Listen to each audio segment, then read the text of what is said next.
Hello everyone. Welcome to this mini episode from a new series which we're calling What's Getting Your Goat. And these mini episodes will just bring in the more human side of us, because as much as we are spiritual people, we're still humans living a human life, and therefore naturally things and people will get on our nerves and irritate us. In other words, those things get on our goat. So do expect some strong language, but we do hope you enjoy the episode. See you soon. Hello listeners, and welcome to this special mini episode of our podcast, which we're entitling What's Getting Your Goat. So what we mean is, what's getting on your nerves today or this week? What's really wound you up? Just to bring some human into this rather than just the spiritual, because although we are spiritual people, we are still human beings, and people and situations still wind us up like everybody else. So it's just a little bonus episode with our special guest, Bill Hughes. So Bill, what's getting your goat this week?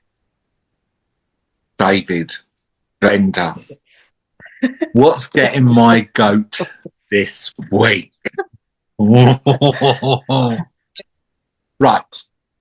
I'm going to put this in a very simple context, okay? What is getting my goat?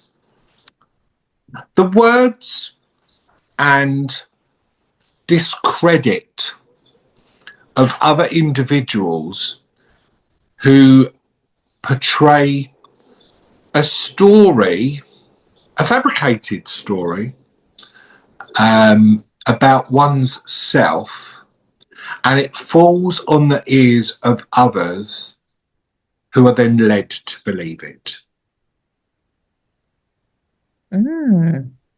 Interesting. So, in a nutshell, I'm not going to name people because I don't feel that that's necessary to do that. But hey, if you're listening and you're watching this, you know who you are.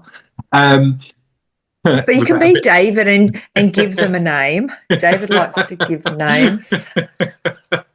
So should we call this person Bob? Yeah, we could call this person Bob. Absolutely.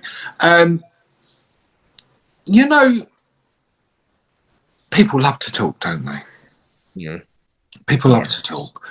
And some with a pure intent, because they've got your back and they feel that you really need to hear what's being said.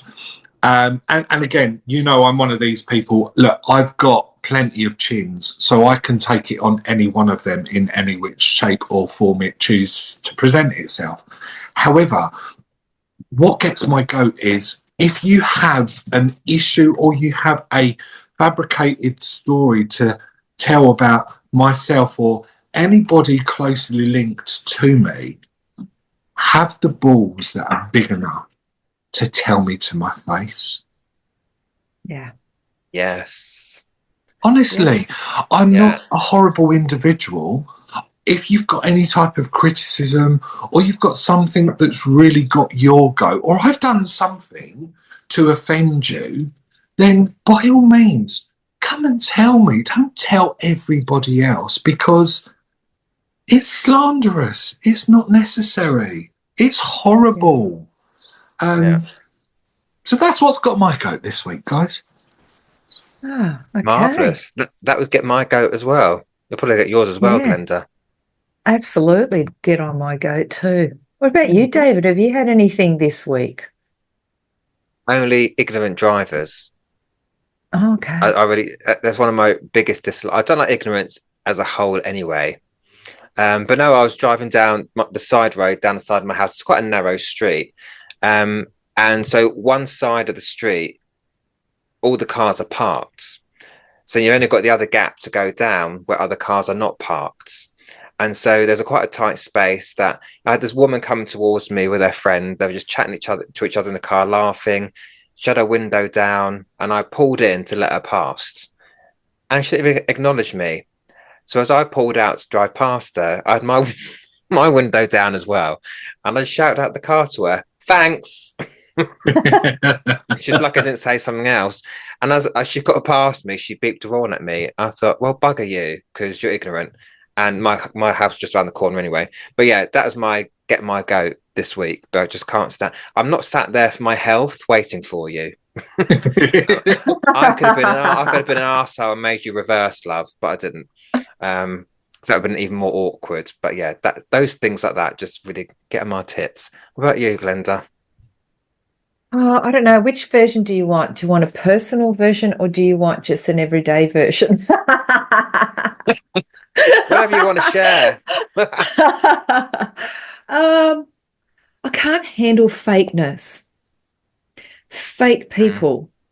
Yeah. People that say and bag and about certain people, and the next minute they're hanging out with them or they're working with them and they're their best friend. I can't stand that. That gets on my fucking goat. Yeah. The other one that gets on my goat this week is people that don't take their shopping trolleys back at the supermarket. You know, it's true. They should leave them just hanging around. You think They do. They put them in front of your car, down the side of your car, behind your car, and then your car gets scratched, and that pisses me off. Just take it back to where you found it. It's not bloody hard, is it?